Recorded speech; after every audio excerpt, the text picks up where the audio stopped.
Or a broomstick, whatever you have in the house, to use it as a stabilizer to do squats as well as a stretching tool. First I'll use it as the stabilizer while I'm doing a squat, and I'll keep my hands out in front of me and keep the pull straight and slowly drop into a squat. Maybe a 6 or 8 count going down. Make sure you're breathing normally. When you get to a comfortable point, you feel a little stretch.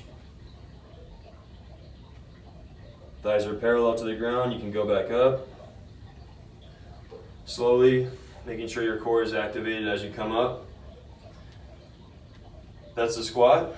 Next we can do some stretching over the head, and with our arms and back we can come down behind our head and feel a good stretch on our upper back and in between our scapula. All the way down, as long as it's comfortable. And coming back up. The next stretch we can do is a trunk rotation and a twist.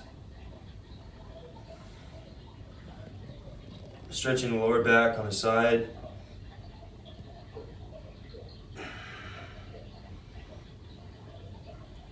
And same on the other side.